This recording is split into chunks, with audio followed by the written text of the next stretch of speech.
रखें। माता पिता स्वर्गीय श्रीमती जड़ावेल लाधानी, स्वर्गीय श्री नरभीराम गोपाल जी लाधानी। भाई भाभी जी स्वर्गीय श्री प्रफुल्ल चंद्र नरभीराम लाधानी, स्वर्गीय श्रीमती हंसा प्रफुल्ल चंद्र लाधानी की स्मृति में। श्री भूपेंद्र लाधानी, श्रीमती शोभना वेल लाधानी। पुत्र पुत्रवधू श्री अतुल लाधानी, श्रीमती शीतल लाधानी। भतीजा भतीजा वधू श्री नरेश लाधानी, श्रीमती पूजा लाधानी। पौत्र केवल लाधानी, निहाल लाधानी, पौत्री वंदना लाधानी एवं समस्त लाधानी परिवार, बक्सरा, गुजरात।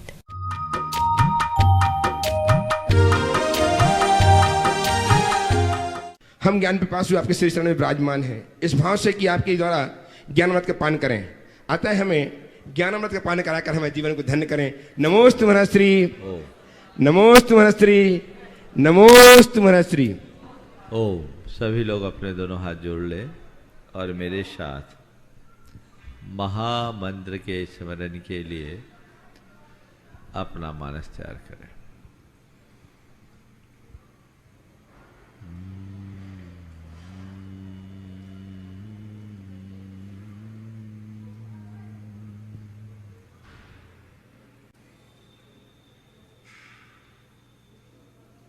नमो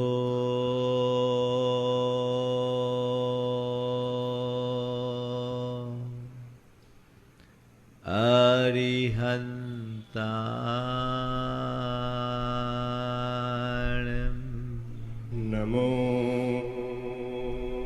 अरिहन्ताणं, नमो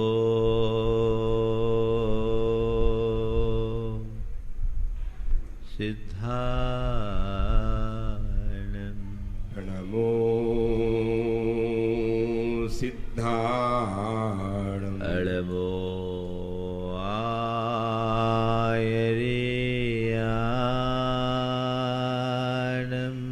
नमो आयर्याणं,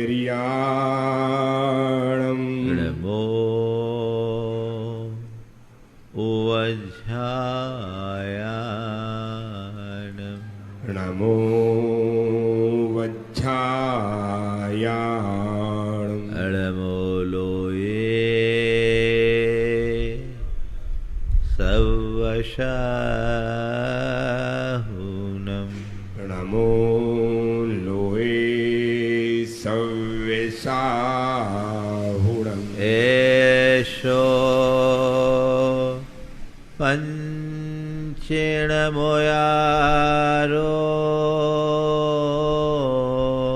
एषो पञ्चेणमो यारो, सव्वपावपनाशिनो, सव्यपावपनाशिनो,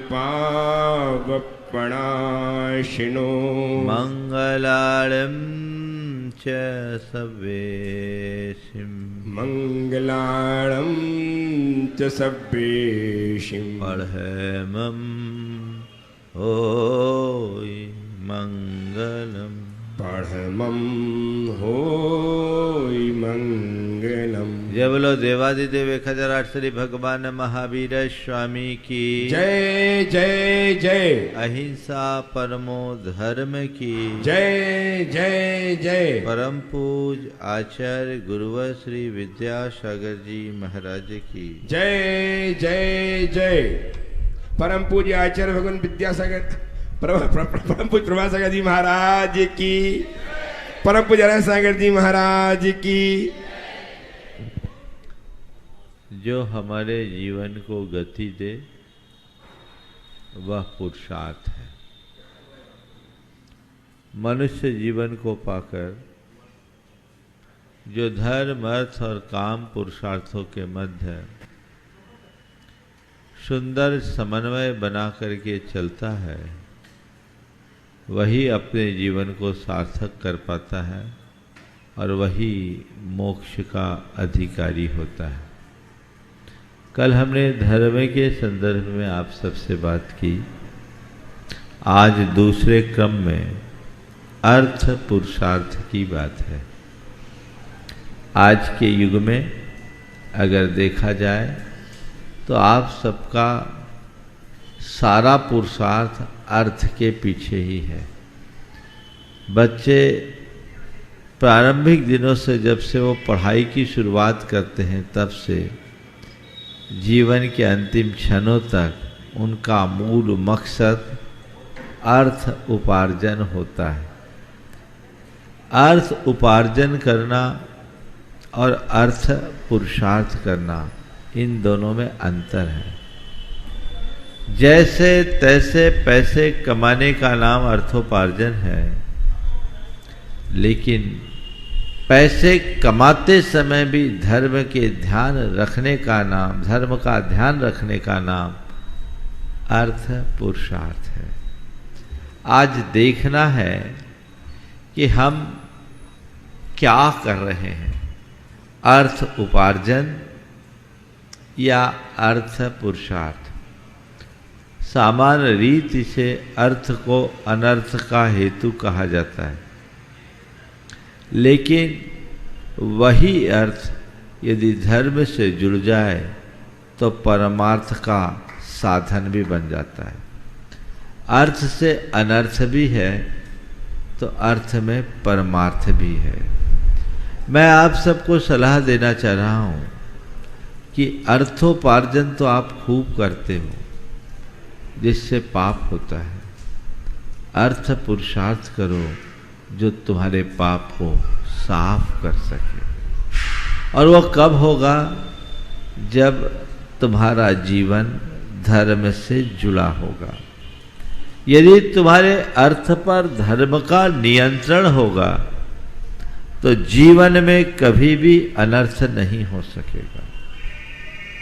अब धर्म की जब बात करते हैं तो प्रायः लोग यही सोचते हैं पैसा भी कमाओ और मंदिर में आके पूजा पाठ कर लो, थोड़ा बहुत दान धर्म कर लो, थोड़ा त्याग तप कर दो तो हमारे साथ धर्म भी जुड़ गया और अर्थ भी हो गया। तो ये हमारा धर्म से जुड़ा हुआ अर्थ है जो हमारा कल्याण कराएगा। ये बात सुसंगत नहीं है। इसे थोड़ा गंभीरता से समझने की जरूरत है। आप धर्म ध्यान कर रहे हैं, बहुत अच्छी बात है, लेकिन अर्थ के उपार्जन में अनर्थ तो नहीं कर रहे हैं, ये भी देखने की जरूरत है। ज्यादातर लोग पूजा पाठ में विश्वास तो रखते हैं, लेकिन अपने व्यापार धंधे में धर्म को भूल जाते हैं। संत कहते हैं तुम्हारा धर्म केवल तुम्हारी मंदिर मूर्ति पूजा पाठ या उपासना स्थल तक सीमित नहीं रहना चाहिए, अपितु तुम्हारे प्रत्येक विचार और व्यवहार में प्रतिबिंबित होना चाहिए। 1 घंटे भगवान की पूजा किए और पाप करने का लाइसेंस लेकर चले गए तो क्या होगा? अर्थोपार्जन करो पर धर्म के साथ करो। अर्थोपार्जन क्यों करना? क्योंकि उसके बिना तुम्हारे जीवन की गाड़ी नहीं चल पाएगी। अब गाड़ी चलाने के लिए अर्थ का संग्रह करना करिए, आजीविका कीजिए, पर कैसे? जैसे तैसे नहीं, धर्म को ध्यान में रखते हुए, अर्थात नैतिकता और प्रामाणिकता को, अहिंसा को और शोषण मुक्त व्यवस्था को ध्यान में रखकर जो व्यक्ति अर्थ का उपार्जन करता है वह अर्थोपार्जन नहीं, अर्थ पुरुषार्थ का अधिकारी होता है। तुम कितना पूजा पाठ कर रहे हो ये उतना मायना नहीं रखता, तुम अपने प्रति कितने ईमानदार हो अर्थपूर्ण ये है। एक विचारक ने जो भारतीय संस्कृति पर शोध कर रहा था, कनाडा से आया, लगभग 30 महीने से ज्यादा भारत में रहा। वो एक फ्लैट में रहता था। देर रात तक वो काम करता था। शाकाहारी था, दूध लेता था। तो एक दूध वाले को उसने बोल रखा था कि तुम दूध की बोतल रोज रख दिया करो नीचे, मैं जब उठूंगा तो ले लूंगा। उसे अक्सर जो दूध की बोतल मिलती थी उसमें 80% पानी मिलता था। उसने नियमित उस दूध का उपयोग किया और पूरा पेमेंट किया। और अपने शोध में उसने एक ऐसी टिप्पणी की जो प्रत्येक भारतीय के गाल में करारा तमाचा बन गया। उसमें उन्होंने लिखा कि भारत धर्म प्रधान देश है, यहाँ के लोग बड़े धार्मिक हैं। ये अपने दिन की शुरुआत ईश्वर की उपासना से करते हैं और अपना ईमान वहीं छोड़कर बाहर निकल जाते हैं। ताली बजाने की बात नहीं है, गंभीरता से सोचने की बात है। मन में पाप से जब तक डर नहीं होगा तब तक जीवन संवर नहीं सकता। तो पाप से डरने का भाव अंतरंग में जगना चाहिए, जिससे हमारा जीवन संभले, जिससे हमारा जीवन संवरे और हम अपने जीवन को और बेहतर बना सके, कर सके। ये प्रयास निरंतर होना चाहिए। उस दिशा में जब तक हम नहीं सोचते तब तक हम अपने जीवन को आगे नहीं बढ़ा सकते। आज 4 बातें आप सबसे करूंगा अर्थ के संदर्भ में। अर्थ का संग्रह, अर्जन, अर्थ का संग्रह, अर्थ का भोग और अर्थ का उपयोग। अर्जन, संग्रह, भोग, उपयोग किस तरीके से करें? पहला सवाल अर्थ का अर्जन। पैसा तो कमाना आपकी प्राथमिकता है, मैं भी मना नहीं करता, पैसा कमाओ, पर कैसे कमाओ? कैसे कमाओ? कितना कमाओ? कब तक कमाओ? और किसके लिए कमाओ?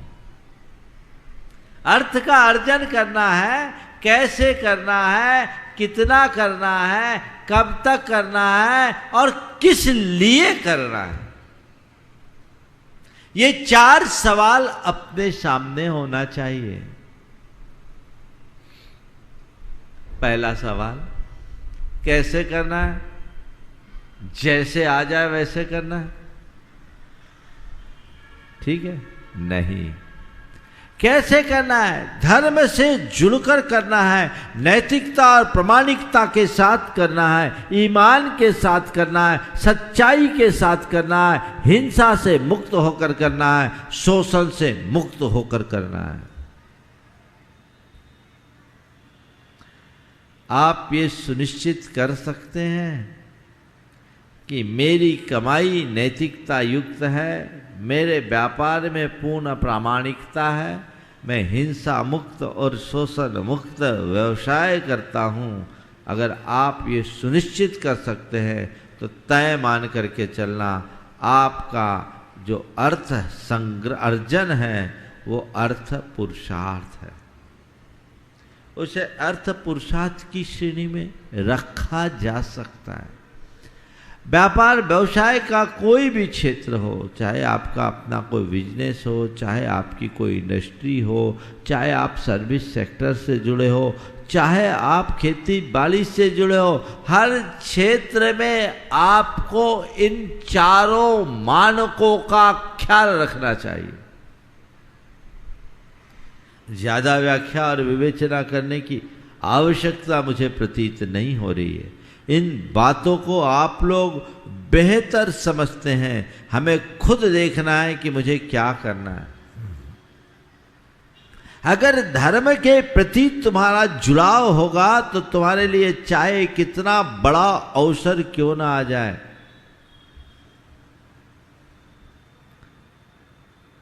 तुम पैसे को प्रमुखता नहीं दोगे। मेरे संपर्क में एक सज्जन, देखिए धर्मी व्यक्ति के जीवन में उसकी प्राथमिकता क्या होती है, अर्थ अर्जन में वो किन बातों का ध्यान रखता है। एक स्थान पर मैं था, लंबा प्रवास था, बिहार हुआ, और दूसरे दिन एक दंपति मेरे पास आए। नाम ही ले लेता हूँ क्योंकि उनको अच्छा लगता है। ये हम विदिशा में थे, बहुत पुरानी बात है, लगभग 25 साल पुरानी, 20 साल पुरानी। तो विदिशा में एक देवेंद्र जी झायपुर वाले, वो अपनी धर्म पत्नी के साथ मेरे पास आए। आकर के कहा कि महाराज जी, अपनी धर्म पत्नी की ओर इशारा करते हुए कहा, महाराज जी इन्होंने मुझे नरक जाने से बचा लिया। मैंने कहा क्या वाकया हुआ? बोला महाराज जी 2 दिन पहले मध्य प्रदेश लघु उद्योग निगम से मेरा एक कांटेक्ट हुआ। बड़े कॉन्ट्रैक्टर थे, सप्लायर थे, ढोलक की सप्लाई का। 10 लाख ढोलक या 1 करोड़ ढोलक कुछ देना था उनको। उतनी सप्लाई का इनको ऑर्डर मिला, समझ लो 10 लाख ही मान लो। 10 लाख ढोलक की सप्लाई का ऑर्डर इनको मिला, और ये खुशी खुशी घर आए कि आज एक बड़ा कॉन्ट्रैक्ट, मोटी रकम हमारे हाथ आ रही है। 10 रुपये प्रति ढोलक की बचत है, 10 लाख ढोलक हमें सप्लाई करना है, 1 करोड़ का सीधा सीधा फायदा है। महाराज जी मैंने जैसे ही आकर इन्हें समाचार सुनाया, इनने दोनों कानों में अपनी उंगली डाल ली और कहा ये आपने क्या कर दिया, ये पाप की कमाई हमारे घर कैसे आएगी? क्या आज हमारे घर खाने को नहीं है? आपने गलत किया है, हमें नहीं करना। आपको पता है ढोलक चमड़े से बनता है और चमड़ा पशुओं के ऊपर से निकलता है, हमें नहीं करना। बोले हमें क्या करना, हमें थोड़ी कुछ करना है, ये तो मरे हुए जानवरों की खाल का होगा और हम नहीं करेंगे तो कोई भी करेगा, हमें तो केवल सप्लाई देना है। इसने कहा नहीं, हम कुछ भी नहीं सुनेंगे, ये कॉन्ट्रैक्ट आपको कैंसिल करना चाहिए। बोला महाराज जी मैं इन्हें काफ़ी देर तक समझाने की कोशिश किया पर ये टस से मस नहीं हुई, और इन्होंने कह दिया जब तक आपका कॉन्ट्रैक्ट कैंसिल नहीं होता तब तक मेरे अन्न जल का त्याग है, तब तक मेरे अन्न जल का त्याग है।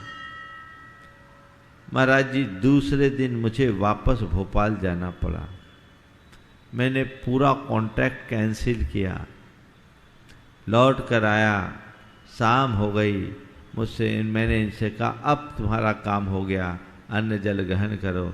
इन्होंने कहा नहीं, कल सुबह महाराज के दर्शन करके आशीर्वाद लेंगे, उसके बाद अन्न जल ग्रहण करेंगे। महाराज ये लेके आई, और आज मैं प्रतिज्ञा करता हूँ कि भविष्य में कभी ऐसा व्यवसाय नहीं करूँगा। मैं आपसे सवाल करता हूँ, कभी ऐसी गाढ़ी कमाई का अवसर आए तो उस समय तुम क्या करोगे? अभी तो मुझे उत्तर यही दोगे कि महाराज हम ठुकरा देंगे, मुझे पता है, क्योंकि आप लोगों के उत्तर भी बड़े होशियारी भरे होते हैं। लेकिन अंदर देखो अपने आप को, अगर तुमने धर्म को प्रमुखता दी है तो अर्थ के उपार्जन में धर्म होना चाहिए। नीतिकार कहते यो ही अर्थे शुचि सही शुचि। जो अर्थ में पवित्र है वही जीवन में पवित्र है।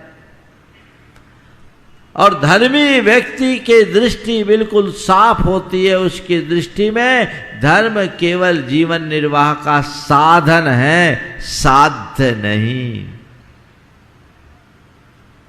ठुकरा दिया। दूसरे लोग कहेंगे वो तो बेवकूफ होगा, पत्नी की बातों में आ गया। ऐसी बात नहीं।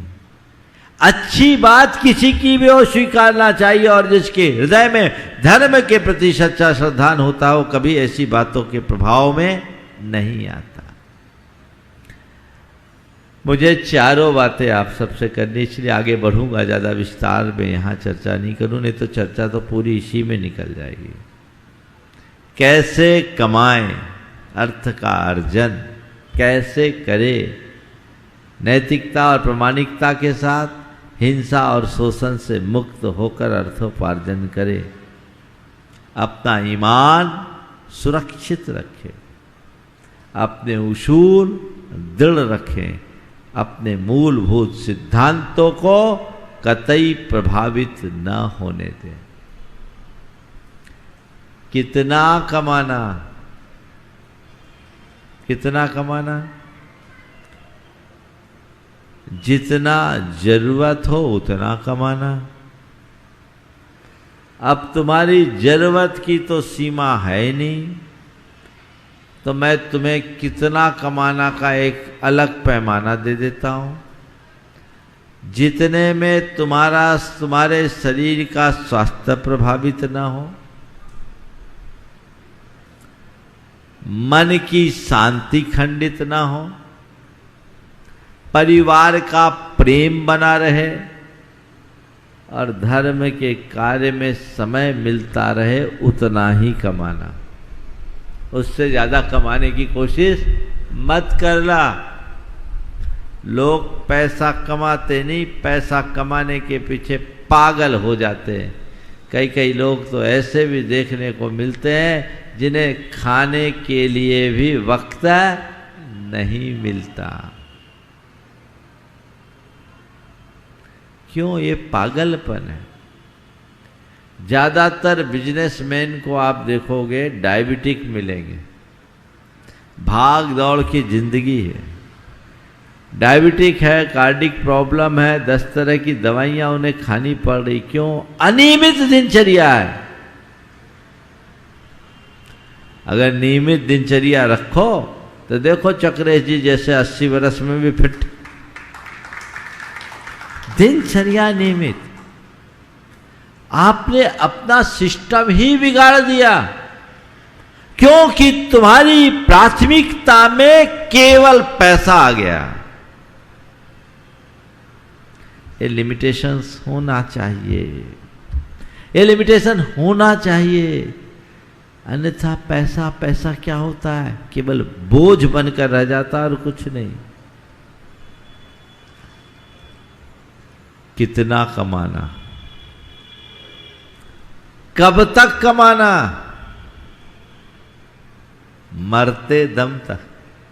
हाँ, क्या हो गया? मरते दम तक।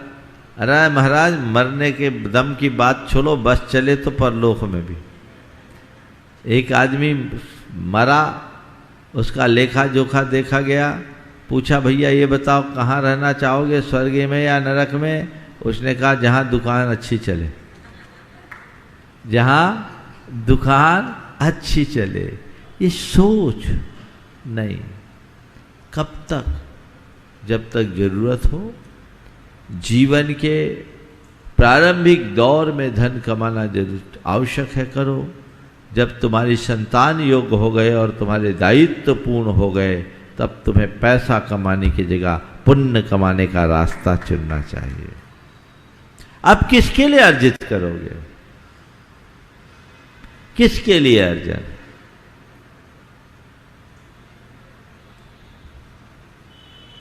हमारे लिए जरूरत ही नहीं है। बच्चे अपना काम कर रहे, सब कुछ कर रहे, वो अपना कमाएंगे धमाएंगे। हमारा काम जो हमारा दायित्व था उनको अपने पैरों में खड़ा करना, खड़ा कर दिया। अब हमें उनसे कोई मतलब नहीं है। लेकिन लोग उम्र पार कर जाने के बाद भी व्यामोह में फंसकर इसी में उलझ कर रह जाते हैं और दुर्लभ मनुष्य जीवन को केवल पैसे के लिए होम देते हैं। ऐसा उचित नहीं है। तो धन का अर्जन कैसे करना, कब तक करना, किस लिए करना या कितना करना, और अब है क्यों करना। क्यों कमा रहे आप? क्यों कमा रहे हैं? जीवन के निर्वाह के लिए, जरूरतों की पूर्ति के लिए कमाइए। जीवन के निर्वाह और जरूरतों के लिए कमाना समझदारी है, पर केवल कमाने के लिए ही जीना ये कहाँ की समझदारी है। देखो, अर्थ का अर्जन किस लिए कर रहे हैं? जरूरत के लिए।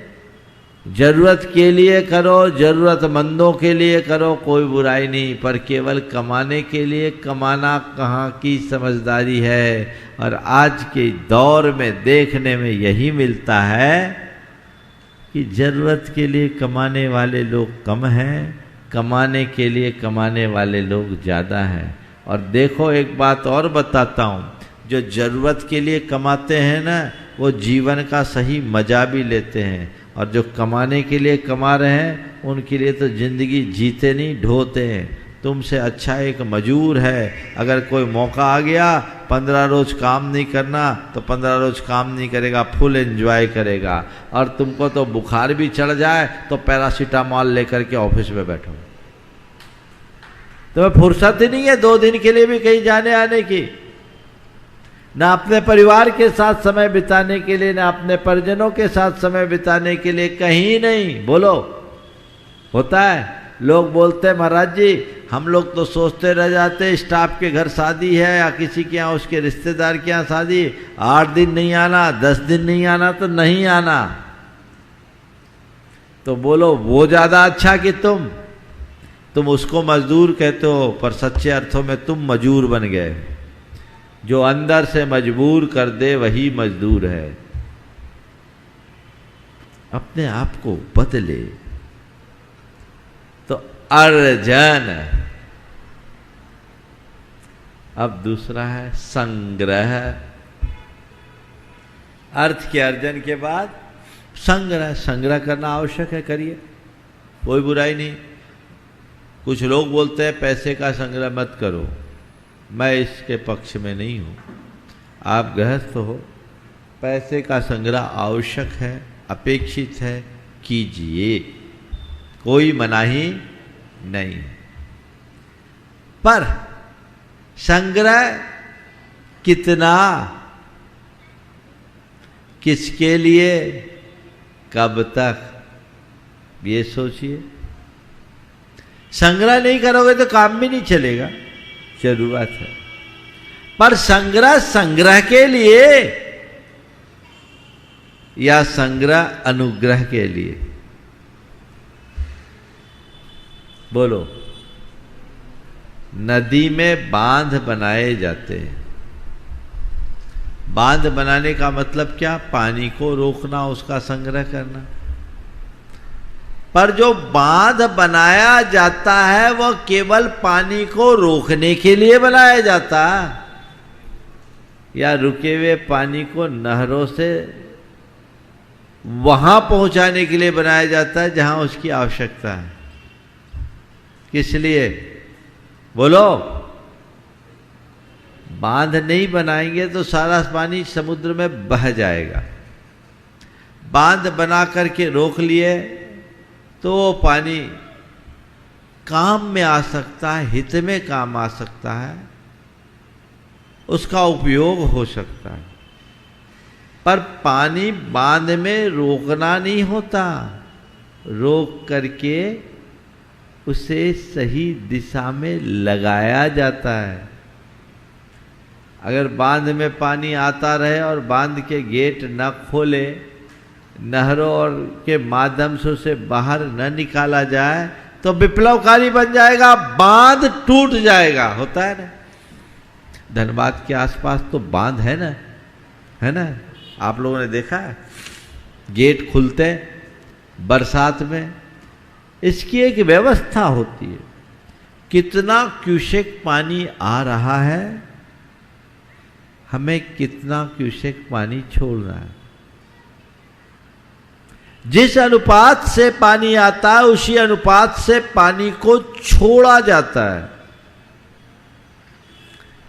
उनके पूरे के पूरे एक पैरामीटर्स होते हैं, हर महीने की हर तारीख के हिसाब से उन्हें पानी रखना और छोड़ना पड़ता है। संग्रह किया किसके लिए? रेगिस्तान में हरियाली लाने के लिए। आप भी संग्रह करो, किसके लिए? अनुग्रह के लिए। संग्रह के लिए संग्रह पाप है और अनुग्रह के लिए संग्रह धर्म है। धर्मी अगर धन का अर्जन करता है तो अर्जित का संग्रह भी करता है। करो, अपनी आय का कम से कम 25% सेविंग में डालने की व्यवस्था है। सब दान करने की व्यवस्था नहीं है, सब भोगने का भी अधिकार नहीं है। अपनी आय का 25% न्यूनतम ये संग्रह होना चाहिए। समझ गए? तो ये आप संग्रह कीजिए, पर किसके लिए? स्वपर के अनुग्रह के लिए। भामा शाह ने अगर धन का संग्रह नहीं किया होता तो राणा प्रताप के लिए खजाना कैसे खोला होता?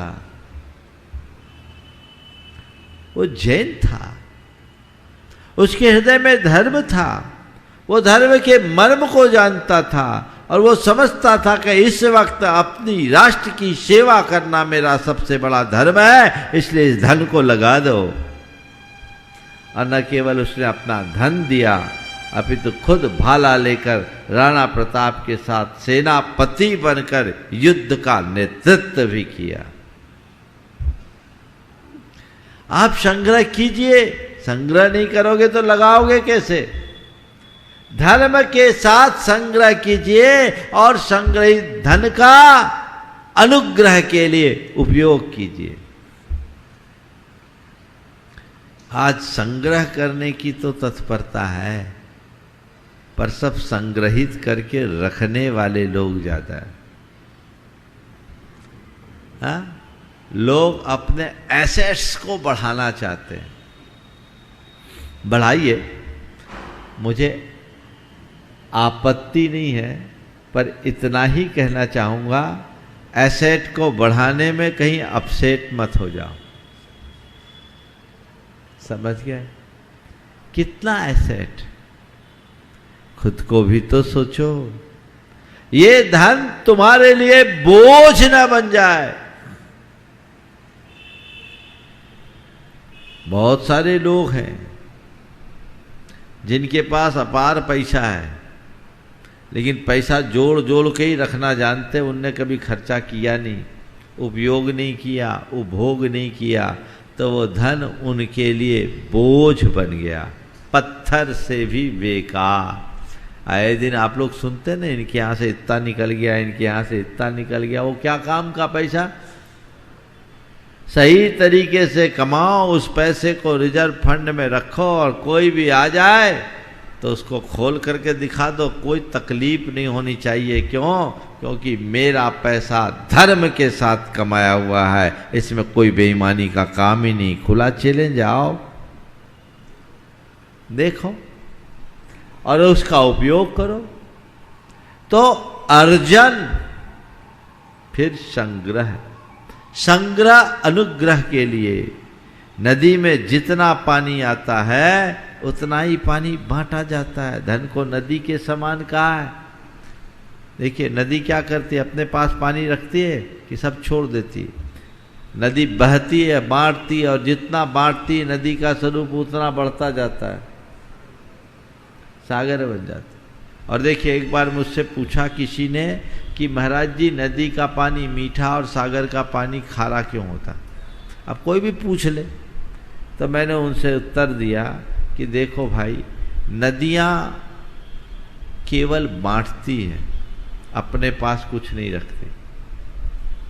नदियाँ अपने पास कुछ नहीं रखती है, केवल बांटती है। अपने उद्गम से लेकर अंत तक वह बांटते ही जाती है, बांटते ही जाती है, इसलिए उसमें मिठास है।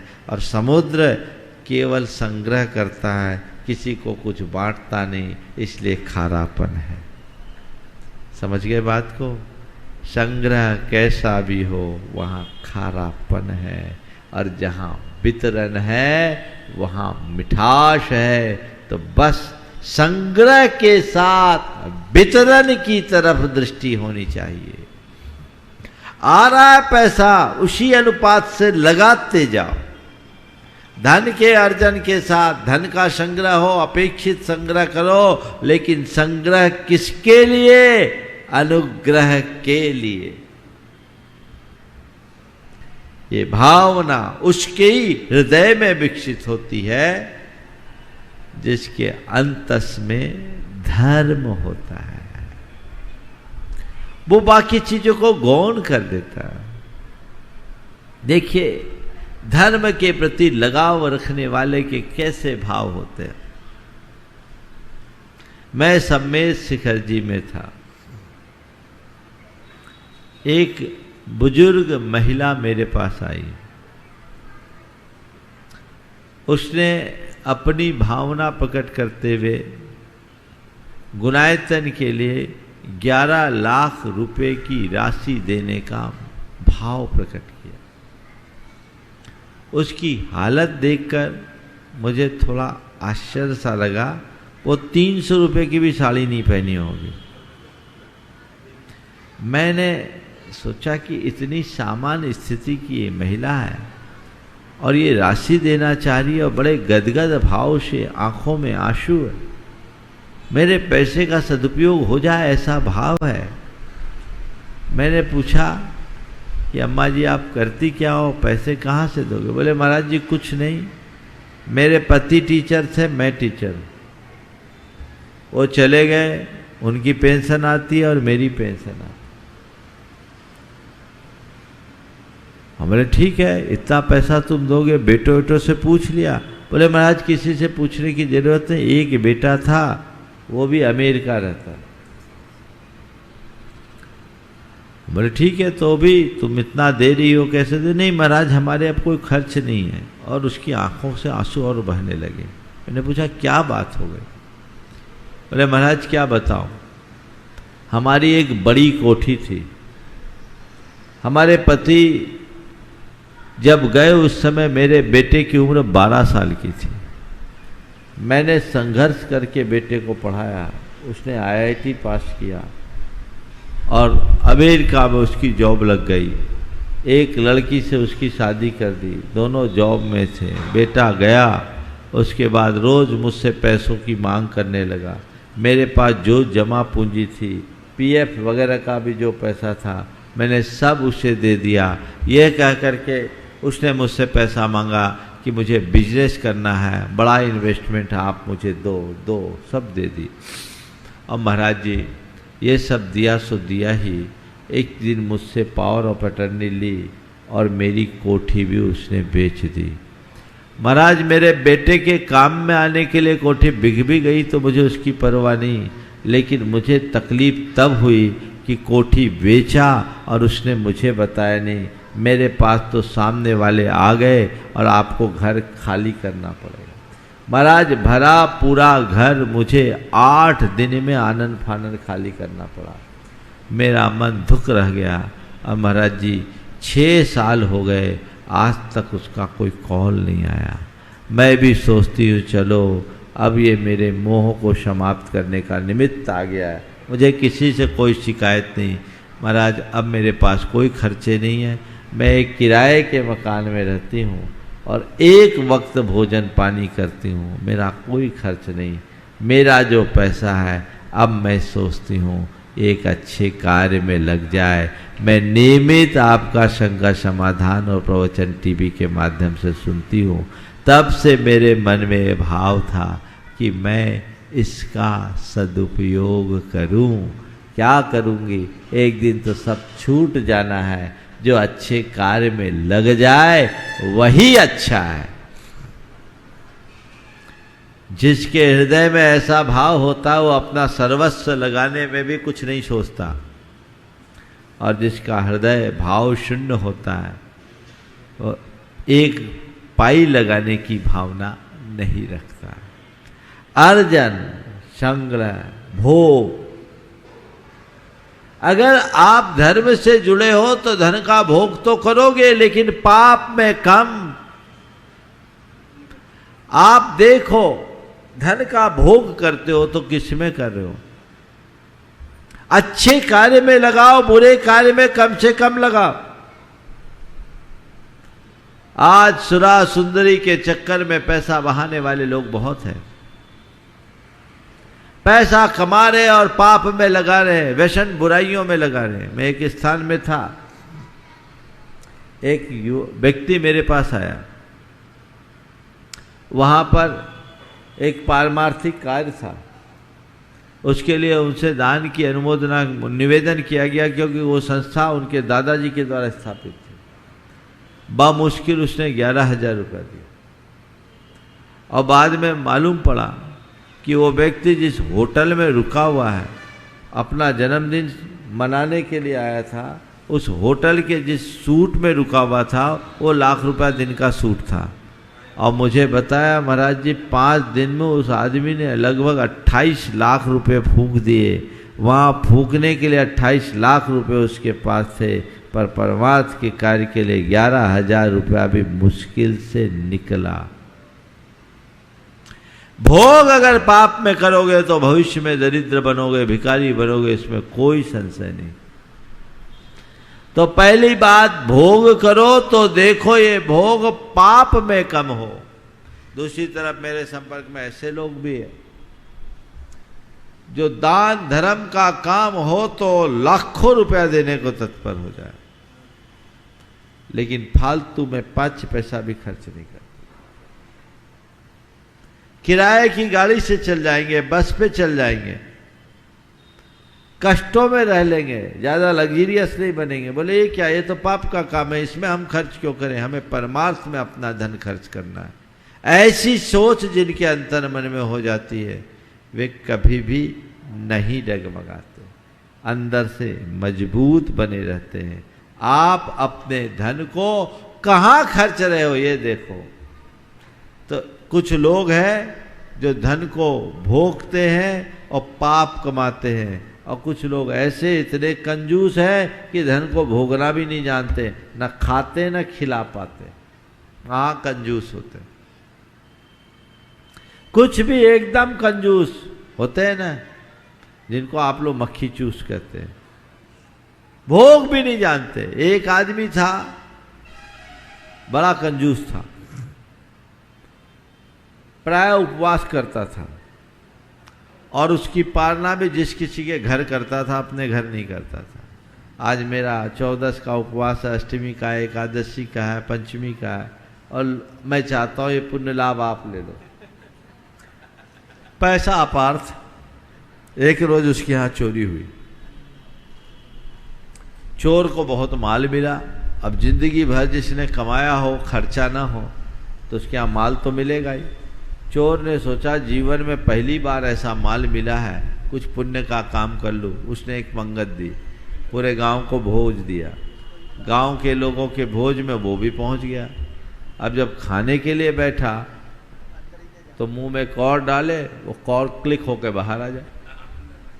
मुंह में कौर डाले, कौर बाहर, कौर डाले बाहर, कौर डाले बाहर। तीसरी बार जब कौर बाहर आया, उठ के खड़ा हो गया और जोर से चिल्ला के कहा, समझ में आ गया, पकड़ में आ गया, पकड़ में आ गया, पकड़ में आ गया। बोले क्या पकड़ में आ गया? बोले चोर पकड़ में आ गया। चोर पकड़ में आ गया? बोले हाँ। मेरे घर में जो चोरी हुई उसका चोर यही है, इसी ने मेरे घर में चोरी की। सब आश्चर्यचकित हो गए, पूछे भैया इसने तुम्हारे घर चोरी की, इसका प्रमाण क्या? बोले इससे बड़ा प्रमाण क्या होगा, क्योंकि आज तक मेरी कमाई का एक दाना मेरे गले से नीचे नहीं उतरा, ये अनाज मेरे गले से नीचे नहीं उतर रहा, इसलिए ये मेरा ही धन है। समझ में आ रही बात? जो भोग नहीं करते उनकी दशा बड़ी दयनीय हो जाती है। भोग करो, पाप में नहीं अच्छे कार्य में करो तो सार्थकता है, केवल संग्रह करके मत रखो। और सबसे उत्तम है उपयोग। भोग में पाप होगा, उपयोग में परमार्थ होगा। उपयोग करो, निज पर के हित में अपने धन को लगाओ। धर्मी धन का भोग कम, उपयोग अधिक करता है। उस धन से और धर्म करता है और अपने जीवन को धन्य बनाने की कोशिश करता है। तो धर्म तुम्हारे जीवन से जुड़े तो तुम्हारा धन सार्थक हो और अर्थ ना होकर, अर्थोपार्जन न होकर अर्थ पुरुषार्थ बन सके। ये सुयत्न होना चाहिए, कोशिश होनी चाहिए कि मैं जितना बने उपयोग करूं, अच्छे कामों में उपयोग करूं। अगर मेरे पास कुछ है, मौका आया, लगा दूं, फिर कमा लेंगे। अभी आप लोग लगा ही रहे हो, ये उपयोग का मौका आया है ना। अरे बहुत लगा दिया, हिसाब लगाओ कितना लगाए। भावना होनी चाहिए, जिस अनुपात से आपने कमाया है उसी अनुपात से अपने धन को लगाना चाहिए। मैं आप सबसे ये कहूंगा, जितनी धन संपन्नता हो उतनी ही उदारता विकसित करें। अगर धन संपन्नता के साथ उदारता है तो आपका जीवन धन्य होगा, और उदारता के अभाव में जीवन शून्य हो जाएगा। तो उदारता विकसित कीजिए। संपन्नता के साथ उदारता जो जो बढ़ती है, जीवन उतना सुंदर बनता है। तो ये धर्म पुरुषार्थ है। धर्म को अर्थ पुरुषार्थ है, जो धर्म से जुड़ने के बाद हमारे जीवन में घटित होता है, उसे हमें उत्तरोत्तर अपने अंदर विकसित करने की कोशिश करनी चाहिए। हमारी प्राथमिकता में धर्म होना चाहिए, धन नहीं। धर्म और धन दोनों का जीवन में स्थान है, लेकिन अलग अलग। ठीक वैसे ही जैसे सिर की टोपी और पाँव की जूती। टोपी सिर पे लगाई जाती है और जूती पाँव में पहने जाती है। जूती को देहरी के बाहर उतारा जाता है और टोपी को खूंटी पे टांग के रखा जाता है। बस मैं यही कहूँगा, धर्म को सर्वोच्च प्राथमिकता दो और धन को पाँव की जूती से आगे मत मानो। तभी हमारा जीवन धन्य हो सकेगा और हम अपने जीवन को सफल और सार्थक बना सकेंगे। इशारा हो रहा है, समय भी और थोड़ा बाकी है, थोड़ी सी चर्चा और कर लेता हूँ। धन का संग्रह करे तो उसके साथ उसका उपयोग भी करे। हम लोग कहते हैं जिसके पास धन होता है उसे लक्ष्मीपति के नाम से जाना जाता है। लेकिन लक्ष्मीपति वह नहीं जिसके पास विपुल धन है। लक्ष्मीपति वह है जिसका उदार मन है। लक्ष्मीपति वह नहीं जिसके पास विपुल धन है। लक्ष्मीपति वह है जिसका उदार मन है। दोनों में बड़ा अंतर है। एक नगर सेठ था, उसके पास पैसा बहुत था पर बड़ा कंजूस था। नतीजा उसे कोई लायक नहीं करता। बगल में एक दूसरा नगर था, वहाँ का जो नगर सेठ था पैसे में भले इससे कमज़ोर था पर बड़ा उदार था। हर किसी के ज़बान पर उसका नाम चढ़ा था। उसके मन में आया आखिर राज क्या है। मेरे से कम पैसा, फिर भी हर कोई की जबान पर उसका नाम, मुझे कोई पूछना पसंद नहीं करता, बात क्या है, चलकर रहस्य जानना चाहिए। और वो उसके यहाँ गया, अपना परिचय दिया, रुका। उसने बड़ी आत्मीयता से उसका स्वागत किया, अपने ही कक्ष में उसे रोका। दोनों एक कक्ष में सो रहे थे। देखता क्या है, रात के 12 बजे एक सुंदर युवती आती है और सेठ के पैर दबाने लगती। आगंतुक सेठ को ये बड़ा अटपटा लगा। मैं इस सेठ का तो बड़ा लिहाज करता था, इज्जत करता था, पर ये तो बड़ा अय्यास निकला। एक सुंदरी षोडशी युवती को के माध्यम से पैर दबवाना, वो भी रात के 12 बजे, और दूसरे व्यक्ति के दूसरे आदमी के सामने, ये कहाँ तक ठीक। लेकिन रात में कुछ बोला नहीं, साधे रहा। सुबह होते ही उसने उससे कहा, सेठ जी ये बात मुझे जची नहीं, वो लड़की कौन है? बोले क्या बताऊं, मानती नहीं, रोज आती है। रोज आती है? हाँ। आपने समझाने में समझाया, मानती नहीं। कौन है वो? बोले क्या बताऊं, वो लक्ष्मी है। लक्ष्मी है, रोज आती है, मानती नहीं है। बोले हाँ, क्या बोलती है? बोलती है मैं लक्ष्मी हूँ, आप मेरे पति हो, पति की सेवा करना पत्नी का धर्म है, इसलिए मैं तो करूँगी, तो रोज आती है। उसने सोचा अच्छा, लक्ष्मीपति तो मैं भी हूँ, मेरे यहाँ भी लक्ष्मी आती होगी, पर बेचारी लौट जाती होगी, मैं दरवाज़ा बंद करके सोता हूँ। आती भी होगी तो लौट जाती होगी, मैं दरवाज़ा बंद करके सोता हूँ। ठीक। घर आया, दरवाज़ा खोल कर लेट गया। 12 बजने का इंतज़ार करने लगा। जैसे जैसे घड़ी के कांटे 12 के ओर बढ़े, उसकी और उत्सुकता आतुरता बढ़ते गए। धुकपुक धुकपुक। कई बार वो उठ के अपने आसन से उठ के दरवाजे तक जाता, कहीं लक्ष्मी आ तो नहीं रही है, फिर वापस लेटता। और जैसे ही 12 बजे पर कांटा आया, उसे आहट सुनाई पड़ी और वो एकदम सावचेत हो गया।